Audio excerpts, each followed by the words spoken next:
देखिए आज का जो बेसिकली टॉपिक है वो है हमारा ब्लेंड मोड। ब्लेंड तो जानते हैं, ब्लेंड ब्लेंड मतलब ब्लेंड मोड मिक्स का। ठीक है, आज का जो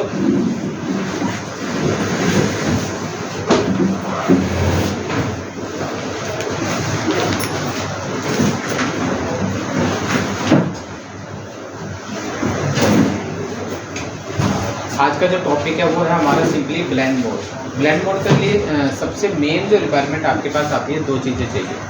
पहले तो दो मिनिमम लेयर होनी चाहिए, क्योंकि ब्लेंड मतलब दो ही ऑब्जेक्टों के बीच में आप ब्लेंड कर सकते हैं। ठीक है, सिंगल ऑब्जेक्ट कभी भी आपस में ब्लेंड नहीं हो सकते।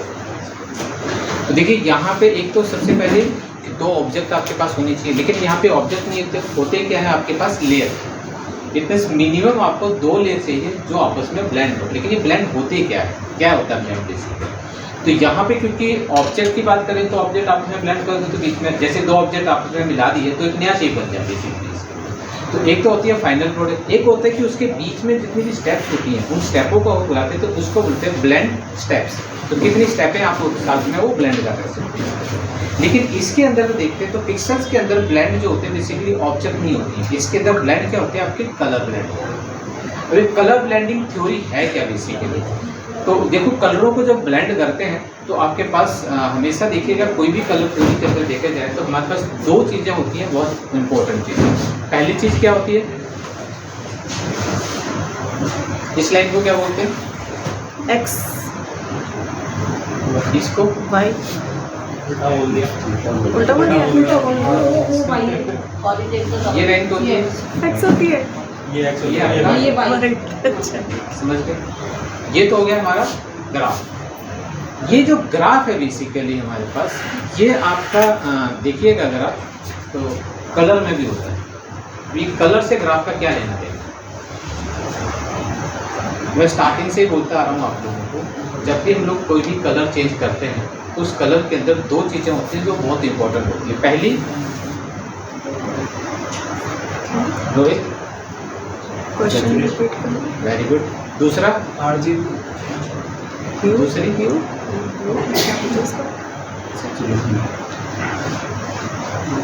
Brightness, saturation. सैचुरेशन और सेकंड ब्राइटनेस। अब ये सैचुरेशन पॉइंट क्या होता है और ब्राइटनेस पॉइंट क्या होता है? देखिए कलर जब हम लोग चेंज करते हैं, एक तो कलर चेंज किया जाता है, मतलब रेड से ब्लू, ब्लू से ब्लैक वगैरह। लेकिन कलर जब हम लोग चेंज करते हैं तो उसकी भी मैंने स्टार्टिंग से ही बताता आया हूँ तुम लोगों को। तो हर कलर की सैचुरेशन पॉइंट होती है जो 0 to 100 होता है। वैसे ही ब्राइटनेस का भी पॉइंट होता है 0 to 100। तो अब दोनों के अंदर क्या होता है कि एक सैचुरेशन पॉइंट जो होती है बेसिकली जब हम लोग 100 पे जाते हैं तो कलर की सैचुरेशन पूरी फुल होती है, बहुत शार्प कलर आपको मिलता है। दूसरे के अंदर अगर सैचुरेशन 0 हो जाती है तो वही कलर आपका अपोजिट साइड में क्या हो जाता है? डार्क हो जाता है, वाइट हो जाता है। ठीक है, तो सैचुरेशन पॉइंट के अंदर अगर आप कोई भी कलर लेते हैं तो 100% के ऊपर वो कलर 100% पूरा का पूरा होगा। सैचुरेशन पॉइंट अगर 0 हो जाती है तो कलर आपका वाइट होगा। क्यों? क्योंकि आपका सैचुरेशन पॉइंट ये होती है, इस पॉइंट पे जब आपके पास सूरज होता है on the middle of the edge, जितना उसके पास में होगा वाइट हो जाएगा, जितना दूर जाएगा वो थोड़ा सा कलर, लेकिन कलर कभी भी ब्लैक नहीं होगा। ब्लैक किस पॉइंट पे होता है आपका? जब ब्राइटनेस के अंदर 0 हो जाए, जब ब्राइटनेस आपकी 0 पॉइंट पे ऊपर आ जाती है अगर आपके पास। ठीक है, क्योंकि ये आपका पॉइंट तो यही है 0, यहीं से तो शुरू हुआ है और ये एक्सिस यहाँ से शुरू होता है वाइट। ठीक है, तो ये आपके पास ये आपका जेड है। ठीक है, ये आपका एक्स एक्सिस है, मतलब ये सारे पॉइंट 0। वाई एक्सिस के अंदर ये 0। यहाँ से जब सैचुरेशन पॉइंट चलती है, ठीक है, तो आपके पास पूरा कलर 100% पे आपका पूरा कलर आ जाता है। वही अगर मान लीजिए ब्राइटनेस ऊपर चढ़ती चली जाएगी तो एंड पॉइंट पे जब पहुँचती है तो दोनों आपस में क्रॉस होते हैं। लास्ट पॉइंट पे सबसे जो साइन कलर होता है ये होता है। जैसे जैसे आपका नीचे आता चला जाएगा उसके अंदर ब्लैक मिक्स होता चला जाता है। जैसे जैसे ब्लैक मिक्स होता है ऑटोमेटिकली उसके अंदर ब्लैकनेस आती चली जाती है। डार्क कलर जरूर होगा लेकिन उसके अंदर ब्लैक डाला होता है तो चीज़ें होती है थोड़ी सी ब्राइटनेस की तरफ भागता चला जाता है। तो यहाँ पर आके आपके पास फिर जाके पॉइंट आपका जीरो हो जाता है, जिसको बोलते हैं जेड ब्लैक। ब्लैक कलर जब भी आप हमेशा कभी जिंदगी के अंदर लेते हो तो दो चीज़ें हमेशा ध्यान रखिएगा, ये आपका पूरा का पूरा जो कलर दिखा रहा है ये आपके पास सब चीज़ें। अब इन्हीं पॉइंटों के अंदर ये कलर ग्लो है जो मोस्टली हम लोग दो प्लेटें आपके पास यूज होते हैं ज़्यादातर, ठीक है, जिसके अंदर एक आती है RGB, दूसरी आपके पास CM, ठीक है। अब दोनों प्लेटों के अंदर अगर मैं इस पॉइंट पे आता हूँ, ठीक है, ये आपके पास पूरा कलर जो होता है आपके पास शार्प मिलेगा। इस कलर के अंदर जो होता है जैसे जैसे आपके पास सिर्फ पॉइंट के ऊपर आता जाएगा यहाँ वाइट होता है, जैसे जैसे अगर इससे नीचे अगर आप आते हो तो कलर में थोड़ा सा ब्लैक मिक्स हो जाता है और उसकी सैचुरेशन पॉइंट 0 होगी, थोड़ा ग्रे हो जाएगा, ठीक है। तो ये आपके पास, और इसी पॉइंट पे अगर आप बॉटम में आते हो तो यहाँ पे आपको जेड ब्लैक मिलता है जो आपके पास एग्जैक्टली ब्लैक होता है। अगर इस पॉइंट पे अगर आप यहाँ पर आते हो तो ये ग्रे ब्लैक होता है, इसके अंदर हल्का सा जो है वो वाइट का मिक्सर रहेगा। आप इस पॉइंट के ऊपर कभी भी आप कलर लेते हो, ठीक है, तो ये आपको ग्रे मिलेगा, ठीक है। पता नहीं चलता प्रिंटिंग में लेकिन बहुत ज़्यादा अच्छी तरीके से पता चल जाता है कि यहाँ पर आपका ग्रे ब्लैक है और ये आपका जेड ब्लैक।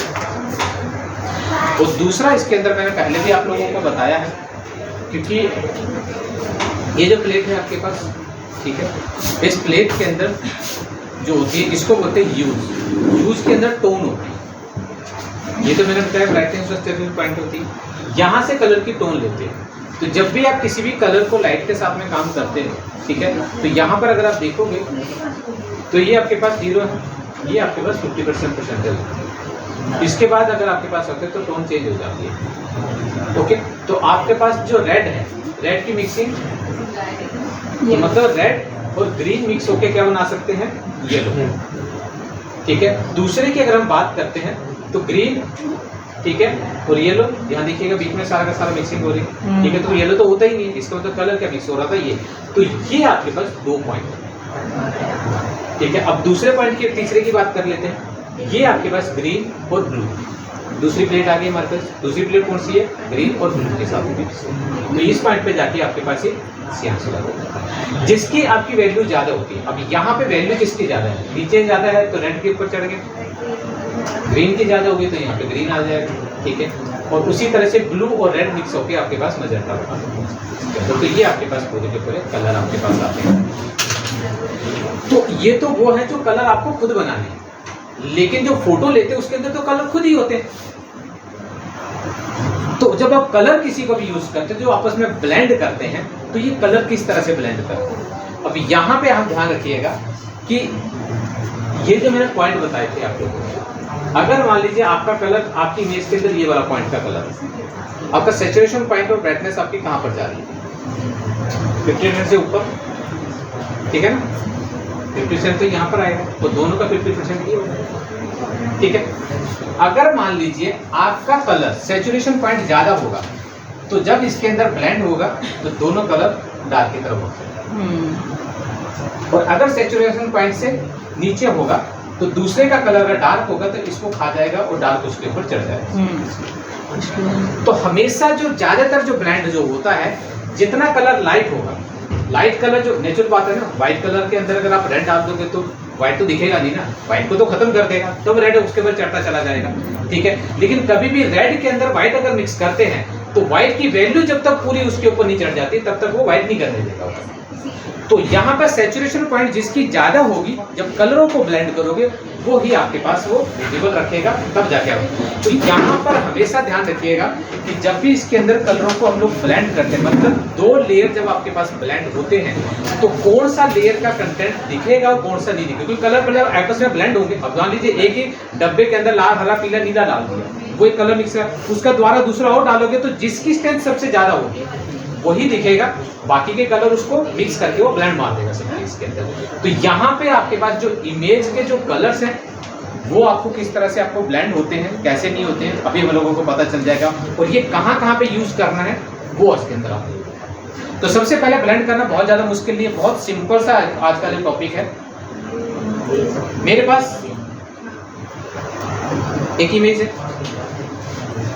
और दोनों इमेज मैंने ऐसी करी हैं, देखोगे अगर आप, एक के अंदर लाइट ज़्यादा है, दूसरे के अंदर थोड़ी सी डार्कनेस ज़्यादा है, ठीक है। दोनों के दोनों इमेज है अपनी जगह पे आपके पास ही जाती है। तीसरी इमेज जो मैंने चूज करी है, दोनों मिक्सिंग है, ये मिक्स है, इसके अंदर डार्क भी है, लाइट भी है, सब चीज़ें आपके पास आती है। तो ये मुझे इसका बेस बनाना है। अभी तक जो हम लोगों ने बेसिकली पकड़ा था कि मैंने बताया था जो बेसिक है, अभी तक हम लोगों ने एक चीज़ करी थी कि आपने इमेज को काट के बैकग्राउंड पे फिट कर देते, तो नेचुरल बात पता चलता है कि वो अलग से लेकर आए, उसका पार्ट नहीं लगता।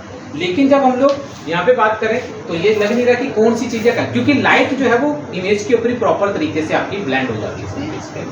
तो जब हम पोस्टर्स वगैरह या इस तरह के हम लोग जब कवर पेज वगैरह बनाते हैं, बुक्स वगैरह के किसी भी चीज़ के अंदर जब लोग काम करते हैं, तो ये ब्लेंडिंग होना बहुत ज़रूरी है। अगर ब्लेंड नहीं होती तो चीज़ें अलग अलग दिखाई देती है। तो आपको कभी भी जो है आपको इसको जो बेसिकली बोला जाता है कंपोजिटिंग कर रहे हैं। जब कंपोजिशंस की बात आती है तो इकट्ठा होना चाहिए, दिखना चाहिए कि इसका पर्टिकुलर पार्ट आपके पास ये है। तो यहाँ पर आपको है सबसे पहले तो बैकग्राउंड ये ले ली, और यहाँ पे बैकग्राउंड लेने के लिए सिंपल है, या तो डबल क्लिक कीजिए, फाइल को डायरेक्टली ओपन कर लीजिएगा, ठीक है। तो जो भी फाइल आपके पास है, या फिर जो जो फोटोज आपके पास हैं, मैंने अलग फोल्डर बनाया, फोटोशॉप लेकिन पहले से ऑन होना चाहिए। जो जो फोटो आपको चाहिए मैंने उन फोटोज़ को डायरेक्टली पिक कर दिया और डायरेक्टली ड्रैग करिएगा और फोटोशॉप के अंदर आइए और यहाँ पे छोड़ दीजिए। जैसे छोड़ोगे सारी सारी फोटो अपनी अपनी जगह ले लेंगे। यहाँ पे ऊपर देखिएगा कुछ टैब बन जाएंगे, जितनी फोटो होंगी ऊपर के हिसाब से आपके पास टैब आ जाएंगे। अब सबसे पहले तो ये मेरी बैकग्राउंड है, ठीक है। थोड़ा सा पिछला रिपीट करवा दूँ क्योंकि नहीं भी है कुछ। और मैं आता हूँ कि मेरे पास ये जो लिखा हुआ है ना ऑलरेडी है, ठीक है। जो हम लोगों ने लास्ट टाइम पे मैंने बताया था कि कोई भी वाटरमार्क लगा हुआ है अगर आपके पास, या कोई भी चीज़ें फोटो नेट से डाउनलोड करते हैं तो उसके ऊपर कुछ ना कुछ लिखा हुआ आ जाता है वाटरमार्क। मैं कहता हूँ उसी फोटो को यूज़ करना है, तो उसका वाटरमार्क कैसे हटाना है। अब ये वाटरमार्क ही समझ लीजिए, ये कंटेंट मुझे नहीं चाहिए, इसको मुझे रिप्लेस करना है, तो ये ब्लैंक होना चाहिए बेसिकली, ताकि मैं बाद में अपना कुछ लिख सकूँ इसके अंदर। तो इन चीज़ों को हटाने के लिए हम लोगों ने लास्ट टाइम पे कुछ टूल पढ़े थे, याद है क्या था? ठीक है, हीलिंग, स्पॉट हीलिंग, ये हम लोगों ने कुछ टूल पढ़े जो किसी भी स्पॉट वगैरह को डील करने के लिए ज़्यादा यूज करते हैं। तो इसके अंदर कोई सा भी यूज़ कर सकते हैं, ठीक है, जो आपको बेटर लगे, जिसमें आपका हाथ साफ हो। तो सबसे बेटर हमारे पास आता है कंटेंट अवेयर। कंटेंट अवेयर का दो तरह के यूज़ करे थे हम लोगों ने। पहला क्या होता है कि किसी भी जगह के कंटेंट्स को शिफ्ट करने के लिए, तो मैंने क्या करा, ये पकड़ा और ड्रैग करके ऊपर ले गया। तो जैसे आप लेकर जाते हो, एंटर करा, नीचे वाला खाली हो गया, ऊपर चला गया। लेकिन ऊपर चला गया, नीचे तो मुझे खाली करना था, लेकिन शिफ्ट थोड़ा करना था। तो अब आपके पास क्या आता है कि इसको मुझे क्या करना है, खत्म करना है, मुझे चाहिए ही नहीं है ये, ठीक है। तो फिर दूसरा चीज़ हमारे पास क्या आती है, इसी टूल को बेसिकली हम लोग शॉर्ट की से यूज़ करते हैं, shift and F5। Shift F5 अगर आप करते हैं, जिसको बोलते हैं बेसिकली फिल कंटेंट अवेयर। इसका मतलब इस पर्टिकुलर एरिया को जितने कोई मैंने सेलेक्ट करा उसको क्या करेगा, फिल करेगा किसके साथ में, कंटेंट अवेयर ना। इसके आसपास के जो कंटेंट्स होंगे उन कंटेंटों के साथ इसको क्या करेगा, वो फिल कर देगा। जैसे एंटर करोगे तो ऑटोमेटिकली आपके पास कुछ चीज़ें, दो चीज़ें ध्यान रखेंगे। पहली चीज़, क्योंकि ये जो कंटेंट फिल करता है वो रैंडम करेगा, कौन सा कंटेंट कहाँ से उठा रहा हमें नहीं पता, ठीक है। तो जब सिलेक्शन करो तो प्रॉपर होनी चाहिए। अगर आप इसमें सिलेक्शन आधी करते हो, मान लीजिए मैंने इतना करा, ठीक है, उसके बाद अगर आप करते हो तो हो सकता है कि इस जगह पे ये देख रहा है, ये कंटेंट भी यहाँ पे आ गया, तो इसको पूरी तरह से ब्लैंक नहीं करा सर, इसने ऑटोमेटिकली लिया अपने से, ठीक है। तो ये यहाँ का कंटेंट उठा दिए, तो इसका मतलब ये गड़बड़ होगी। तो फिर आपके पास ये तो आसान है कि आप, पर ध्यान रखिएगा बहुत ज़्यादा बड़े पेजेस के ऊपर काम मत कीजिएगा। जितना ज़्यादा कंटेंट को ये फिल करेगा उतना सिस्टम स्लो होता चला जाएगा, क्योंकि बहुत सारे टेक्सचरों को कॉपी करके ये लेकर आना होता है। तो जितना हो सके, अगर आपका पास पूरा पेज के ऊपर है तो छोटे छोटे पार्ट में करो फिर, ठीक है। अगर एक पर्टिकुलर एरिया है तो उसको एक साथ में करो, ठीक है। तो मैंने क्या करा, इतना सा एरिया है, और जब पूरे के साथ करा तो लिटिल बिट छोटा सा भी पार्ट आपका सिलेक्शन से बाहर नहीं होना चाहिए, ठीक है। Then shift F5। और ध्यान रखना है, कई बार क्या होता है इस जगह पे बैकग्राउंड या फॉरग्राउंड लिखा रहता है, ठीक है। तो ये ध्यान रख लीजिएगा जल्दबाजी में। तो अगर आप यहाँ पे बैकग्राउंड लिखा हुआ तो ये नहीं आने वाला। फिर आपका ये जो कलर है वो फिल करें, ठीक है, ओके, ठीक है। तो जो भी कलर आपके पास होगा वो आपके पास बैकग्राउंड वाला होगा तो बैकग्राउंड, फॉरग्राउंड वाला होगा तो फॉरग्राउंड। अगर मुझे क्या करना है, मुझे तो उसी के कंटेंट डाल देते, ओके। तो वहाँ पर थोड़ा सा इधर भी ध्यान रख लीजिएगा कि जब आप करो तो कंटेंट, इसमें जो पेज है उस पेज के अपने ही कंटेंट को डालें और डाल दें, ठीक है। अब ये सिलेक्शन हटानी है तो कंट्रोल डी कर दीजिए, बाहर कहीं पे क्लिक कर दीजिए, ऑटोमेटिकली हट जाएगी। अब आ जाती है बात लालटेन, एक एक करके। अभी तक हम लोगों ने जो करा था बेसिकली कि हम लोग इमेजों को सिलेक्ट करके बताई थी आपने वाटर, ये जो ये आपने कहा था ना content aware, F5 fill content aware. हाँ वो तो सर जो यहाँ पर जो ये लिखे हुए को क्या कहते हैं, वाटर लिखे हुए तभी तो ये लिखा हुआ है। मोस्टली क्या होता है नेट से जब डाउनलोड करते हैं ना, Watermark। ये तो इसका टाइटल है, मतलब इसका जो टाइटल लिखा हुआ है ना, इसका जो फिल्म का नाम लिखा है मुझे अपना लिखना है तो ये हटाना पड़ेगा मुझे, तो साफ करना चाहिए इसके अंदर। इसको बोलते हैं बेसिकली डैमेजेस वगैरह को रिपेयरिंग करना, ठीक है ना। अब मैंने क्या करा, मुझे ये फाइल चाहिए, इमेज चाहिए। अब यहाँ से आपको मैंने लास्ट टाइम में भी बताया था कि अब इमेजों को काटना नहीं है, भूल जाओ। आपको इमेज तो सिलेक्ट ही नहीं है, आपको पूरी बैकग्राउंड के साथ में सिलेक्ट करनी है। तो बैकग्राउंड के साथ सिलेक्ट करें, कंट्रोल ए करा, ऑल सिलेक्ट, ठीक है, या फिर मार्केट टूल से कर लो, ठीक है। कॉपी करा, कॉमन है, कंट्रोल सी जब सबके अंदर जैसे है, और आप अपने और पेस्ट, कंट्रोल वी, ओके। अब इसको अरेंज करना, अभी अगर आप अरेंज करते तो वीडियो मिडिल पे आ रही है। मैं कहता हूँ 2-3 इमेजेस करनी, एक इधर से और एक इधर से, फोकसिंग रखनी है। तो मैंने क्या करा, इस इमेज को, ये मूव टूल है जिससे आप इमेज को कहीं पे भी शिफ्ट कर सकते। साइज मैं कह रहा हूँ कि इसका चेहरा थोड़ा सा बड़ा दिखाना मुझे। No control T for the transformation, पहले भी बता चुका हूँ, दोबारा फिर रिपीट कर रहा हूँ। कंट्रोल टी करोगे, अब इसका साइज रिसाइज करना है अगर आपको, शिफ्ट को होल्ड करके देन आफ्टर दैट मैं थोड़ा सा स्लाइड करता हूँ,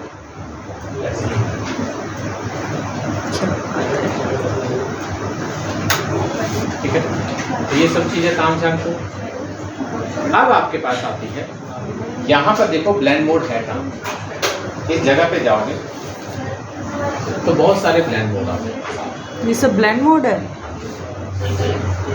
अब देखिएगा, मोस्ट प्रोबेबली जो होते हैं बेसिकली आपको चेक करना पड़ता है कि आप अब दोनों सिचुएशन को चेक करना। मैंने पहले बताया आप लोगों को कि आपकी इमेज की सैचुरेशन पॉइंट कितनी है, ठीक है, और बैकग्राउंड की कितनी है। तो लेकिन इतना सब करते रहोगे तो चीज़ें समझ में आना बड़ा मुश्किल हो जाता है, इतने अंदर तक डिटेल जाने की जरूरत नहीं। तो सबसे आसान तरीका मैं बताऊं, दो आपके पास वो ब्लेंड मोड जो होते हैं वो सबसे परफेक्टली काम करते हैं। एक होता है ओवरले, एक होता है मल्टीले।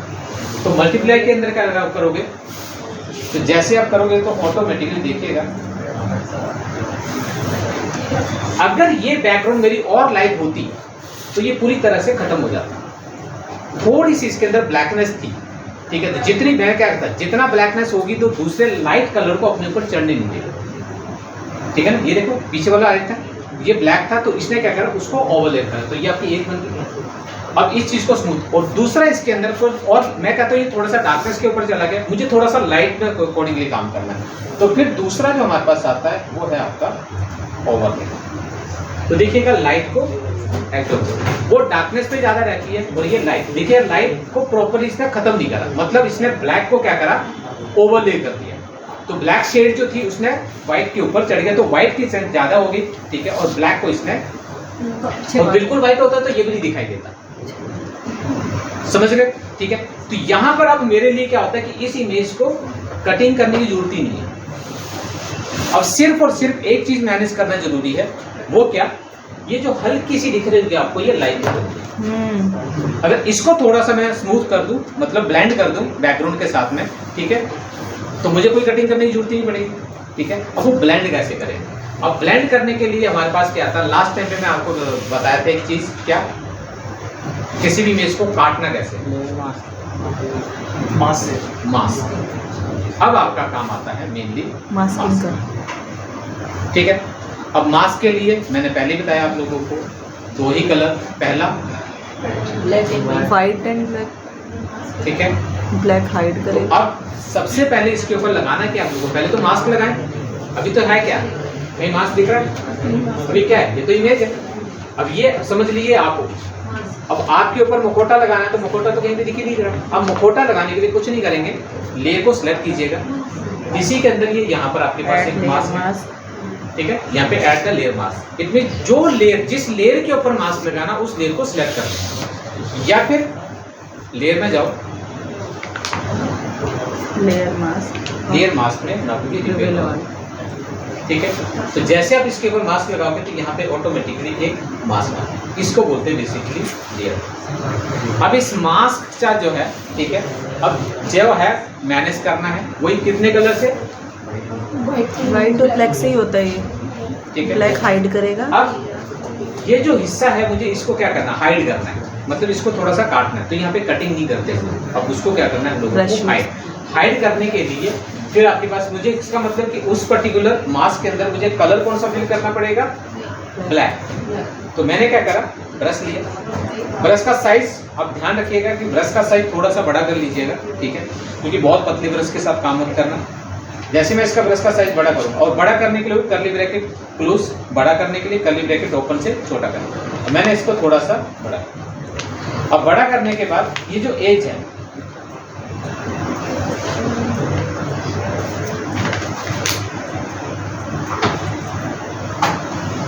ठीक है, एज खत्म। अब मैं चाहता हूँ कि ये जो है ये थोड़ी सी यहीं पे ही तक ही ब्लेंड हो जाए, यहाँ पे खत्म हो जाए कि वो उसके बीच में से आए। तो इसका मतलब मुझे इसको भी थोड़ा सा ब्लेंड करना पड़ेगा।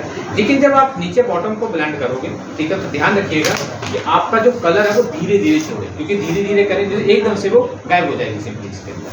तो अब आपके पास क्या आता है कि उसको कलर का जो फ्लो है अभी कितना है, 100% है। यहाँ पे अगर देखोगे तो इसको आप थोड़ा सा 50% करते हैं। तो अब अगर आप अब थोड़ा सा एक्स्ट्रा लार्ज कर लीजिएगा ब्रश को, कि एक ही बार मारूं तो मर हो जाए। तो ब्रश मैंने थोड़ा और बड़ा करा और जिसने हिस्से लग रहा। अब जैसे इसके ऊपर एक बार पूरा मार दीजिएगा, फिर उसके बाद दूसरा, तीसरा, खत्म हो गया।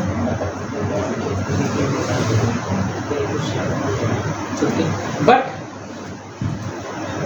अब भी कुछ चीजें गड़बड़ है। अब वो गड़बड़ क्या है, पहली चीज, क्योंकि इसके फेस का कलर लाइट था और पीछे भी लाइट था, दोनों के दोनों निकल के ऐसा लग रहा है इसके फेस इसके अंदर आ गए। अब मैं ये चाह रहा हूँ कि फेस तो सब साफ से दिखाई दे। अब आपके पास आता है बेसिकली, इसको बोलते हैं बेसिकली डबल एक्सपोजर। और मुझे इसका फेस को एक्सपोज करना है, क्योंकि फेस जब इसके अंदर बीच में मर्ज हो गया तो फिर तो गड़बड़ ही है। तो अब जब हम लोग एक्सपोजर करना उन लोगों को, तो फिर हम लोगों को काम करना पड़ेगा कितने लेयरों के साथ में, मिनिमम 2 लेयर के साथ में। एक जो ब्लेंड का काम करेगा, दूसरा जो एक्सपोजर का काम करेगा, ठीक है। तो एक्सपोजर के लिए मुझे क्या करना पड़ेगा, इस लेयर का डुप्लीकेट बनाना पड़ेगा, और डुप्लीकेट बनाने के लिए कंट्रोल D, कंट्रोल J, जैसे कंट्रोल J करोगे डुप्लीकेट आ गए, ठीक है। लेकिन फिलहाल वहां पे देखोगे तो आपके पास ये 2 डुप्लीकेट लेयर बने।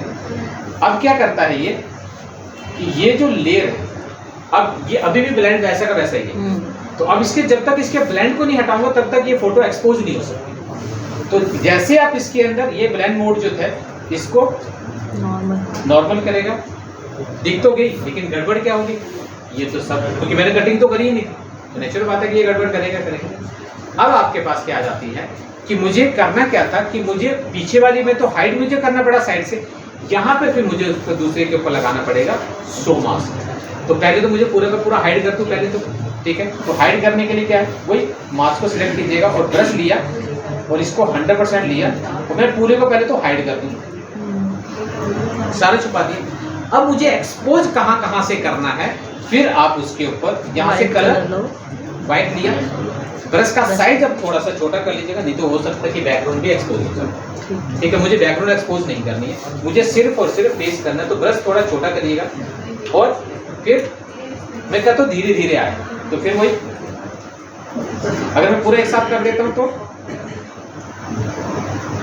निकल कर आ गए। मैं कहता हूँ कि थोड़ी सी लाइट तो बची रहे, क्योंकि एकदम से निकल कर आ जाएगा तो थोड़ा सा मैनेज नहीं कर पाएगा। तो फिर मैंने इसकी जगह हल्की सी ऑपेसिटी डाउन कर दी, मतलब 80 90 जो आपको बेटर लगे, ठीक है। और फिर आप उसके ऊपर इसको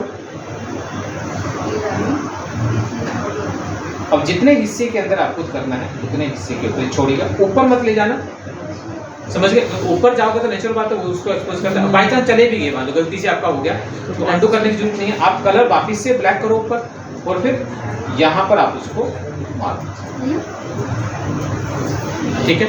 और जिस जगह पे दोबारा से एक्सपोज करना हो, जैसे यहाँ बालों के ऊपर अभी भी आ रहा हल्का सा, तो फिर मैंने व्हाइट लिया। और अब यहाँ पे इसको एक चीज ध्यान रखिएगा कि जब आप इसके अंदर ब्लैंक को एक्सपोज करो, ठीक है, तो आप लाइन के आसपास मत आना, क्योंकि लाइन के पास आओगे तो नेचुरल बात है वो बैकग्राउंड आ जाएगी। तो जितना है वो अंदर है। अब ये चीजें आपके पास है अंदर है, काफी है। तो फिर दोबारा से मैंने इसको, ठीक हो गया, ठीक है। तो जहां जहां पर आपको लगता है वहां वहां पर इन चीजों को आप सेटल खत्म। अब आ जाइए सेकंड। अब मुझे दूसरी भी लगानी है इसी तरीके से, ठीक है। तो फिर मैंने सेकंड ले ली, चीजें फिर वही पूरी इमेज ले ली है, कोई कटिंग नहीं करनी है, कॉपी करा और आ जाइए। अब जैसे ट्रेस करोगे अलग लेयर बनेगा, ठीक है। अब उसके साथ साथ में फिर वो कंट्रोल टी,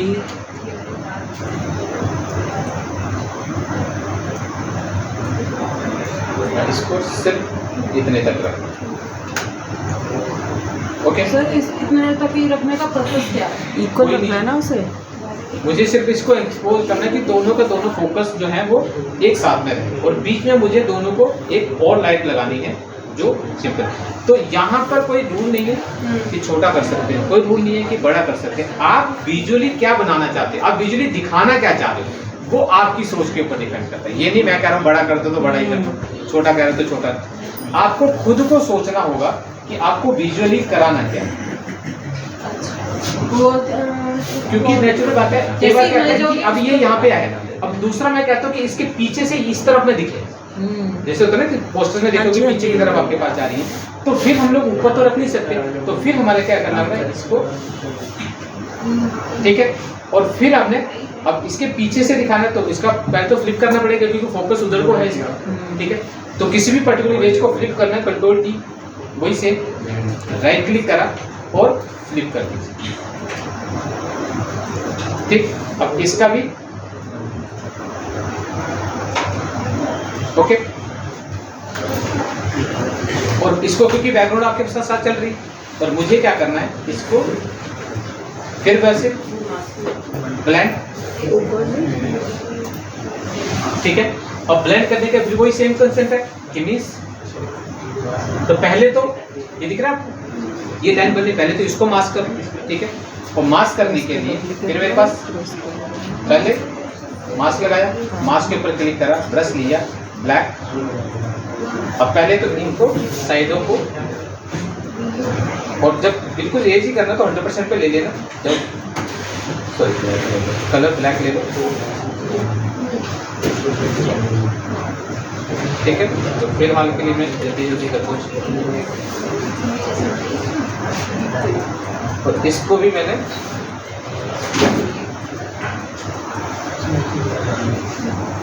ठीक है, ओके।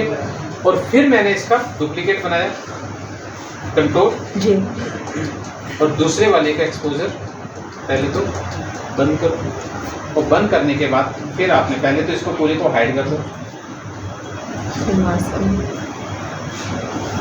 अब इधर ज़्यादा कुछ करने की जरूरत नहीं है, वाइट ऊपर लिया और जहाँ जहाँ पे आपको इसको शो करवाना था, ब्रश थोड़ा सा मैं छोटा कर रहा हूँ, ऑपेसिटी हल्की सी डाउन करिए। ओपेसिटी कम करने से थोड़ा नेचुरल लुक आ रहा है उस पर। मैंने क्या बोला आपको, या तो पूरा एकदम से ले आओ, हाँ। एकदम से लेकर आओगे तो हमारे चांसेस नहीं होता क्योंकि वो तो पूरा ही आ गया। अगर धीरे धीरे करोगे, जहाँ पर आप रुकना चाहते हो वहाँ पे रुक सकते हो, ठीक है। क्योंकि एक बार पूरा ही आ गया तो फिर दोबारा से उल्टा करो, फिर इसको हाइड करो, ठीक है। तो शो जो है वो आपको धीरे धीरे धीरे करवाओगे तो इजीली आप जहाँ पे आपको लगता है कि परफेक्ट हो गया, रुक जाओगे, आगे पर मारने की ब्रश मारने की जरूरत ही नहीं होती है, ठीक है, ओके। तो यहाँ पर आपके पास साइडों में, क्योंकि ब्रश मेरे चल जाए उसमें चला गया, तो ब्रश जो है करके आप उसको हल्का हल्का सा सेट कर सकते हैं। अब ये बाल वगैरह ज़्यादा हो गए हैं तो मैंने इसको शो करवा दी, ठीक है, और हाइड करने हैं तो ऊपर वाले लेयर समझ गए। इसी तरह से एक और भी है, जैसे जैसे होती है ऑटोमेटिकली आप इसकी इमेज में राम की जो मॉस्टेज है वो आलिया के फेस पे हाँ, अब क्या हुआ, क्यों, क्योंकि पहले हम लोगों ने इस जगह तो छेड़ा ही नहीं था, क्यों, क्योंकि वो बैकग्राउंड के साथ में। अब इन इसका चीजों को चश्मा थोड़ा उसके ऊपर सा आ रहा शार्प है। करना पड़ेगा, क्योंकि इसमें से तो ब्लेंड हम लोगों ने एक्सपोजर नहीं करा था। अब आपको क्या होगा, इस एरिया पे जाके मुझे एक्सपोजर जो है वो थोड़ा सा और करना पड़ेगा। व्हाइट लिया,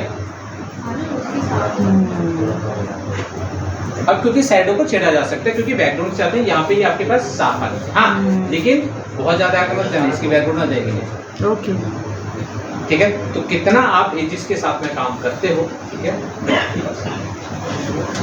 समझ गए। यस खाली चाहे वो बैक उधर रखवा दो, बैक रखवा दो उधर, ठीक है।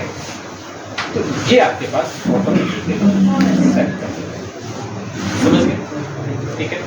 तो अब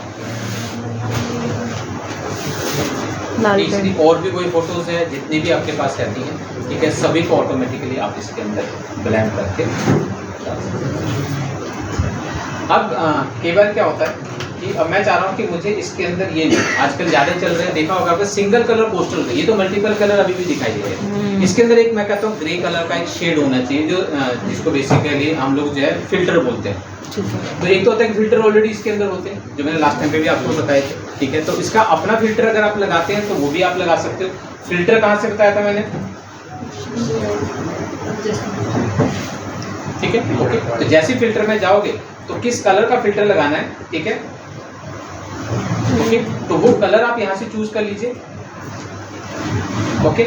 और जो भी आप, हाँ, लेकिन कोशिश ये करा कीजिए कि जब भी आप कोई कलर चूज करो, ठीक है, तो जो आपका कलर है वो इसकी कलर की स्ट्रेंथ जिसकी ज़्यादा हो, ठीक है, जो आपको शाइन पे ज़्यादा, उसी कलर को यूज़ करो तो ज़्यादा बेहतर है। अदर कलर यूज़ करोगे तो नेचुरल बात है वो थोड़ा सा अजीब सा, क्योंकि वो मिक्सिंग करता है, तो उसी के ऊपर रखोगे। तो अब कितनी इसके अंदर चाहिए, तो फिल्टर, ओके। एक तो ये हो गया कि इसके अंदर तो ऑलरेडी है, मैंने वो लगा, लेकिन अगर आप कोई अपना लगाना चाहते हो तो फिर हम लोगों को क्या करना, मैंने इसको हटा दिया, ठीक है। तो अपना फिल्टर अगर आपको लगाना तो सबसे पहले तो इसके ऊपर मुझे क्या करना पड़ेगा, एक लेयर बनाना पड़ेगा जिसको एज ए फिल्टर यूज़ करना है हम लोगों को। तो अब इसके ऊपर हम लोग पास क्या आता है, इसी एडजस्टमेंट में जाते हैं अगर हम लोग, ठीक है, तो ये आपके पास आते हैं न्यू, ठीक है। तो यहाँ पर अगर देखोगे तो आपके पास तीन चीज़ें, तो क्या करता है ये, एक नया लेयर बनाता है ऊपर और उस लेयर को फिल कर देता है। मैंने पहले बताया था इसके अंदर तीन तरह के फिल्स होते हैं, एक सॉलिड, ग्रेडियंट, पैटर्न। अब किससे करना है आपको, सॉलिड से करना है तो सिंगल कलर लगा दीजिए, ठीक है, ओके। और जो कलर आपको चाहिए वो कलर लीजिए, और कलर लेने के बाद फिर आप इसके अंदर ये ब्लेंड मोड, सॉफ्ट लाइट करनी है। तो अब फिर आपको यहाँ से चूज करना पड़ेगा, कोई सिंगल ऑब्जेक्ट है, नीचे मल्टीपल कलर्स है, तो इसमें से कौन सा फिल्टर आपका जो है वो आपका लाइट है, डार्क है, तो डार्कनेस के ऊपर रहेगा। तो सभी फिल्टर्स आपके पास ये अलग है। अब फिर आपको ध्यान से देखना पड़ेगा कि किसके ऊपर आपका जो है लुक उसके हिसाब से आ रहा है। तो ये यहाँ पे जब आप इसके अंदर चले जाते हैं ना, तो डाउन एरो की मारोगे, अपर एरो की मारोगे, तो इसके अंदर ऑटोमेटिकली ये चेंज होता चला जाएगा। ये दिख रहा होगा, yes sir, yes sir. Down arrow की मारोगे तो ऑटोमेटिकली एक एक करके आपका ये शो होता रहेगा। और जिसकी आपको कहते हैं ये मुझे ठीक लग रहा है, लेकिन लाइट बहुत ज़्यादा रेड सी हो गई, ठीक है, क्योंकि वो उसके अंदर दोनों मिक्स हुए हैं। तो फिर आप इसके अंदर चाहो तो इसकी ऑपेसिटी दो थी। देखिए पहले जो हमने ऑपेसिटी चेंज कर रहे थे वो ब्रश की थी, ये जो है वो पर्टिकुलर लेयर की है, मतलब लेयर की लाइट जो है वो कितना उसके ऊपर वो एक्सपोज करेगी सिंपली इसके अंदर। तो अगर आप चाहो तो उसको भी कंट्रोल करके आप इसके अंदर कितनी करनी है, बहुत करनी, ठीक है। देखिएगा हल्की सी लाइट, जितने ज़्यादा करोगे उतना ज़्यादा उसके अंदर एक्सपोज करेगा वो लाइट। तो वो आप अपना जो है वो अलग से बना के इसके अंदर डालना पड़ता है, ठीक है। अगर उसके फिल्टर को यूज़ करना चाहते हैं तो उसके फिल्टर को यूज़ कर लो, उसमें कोई बात नहीं। समझ गए, ठीक है। सर हाँ जी एक वो बैक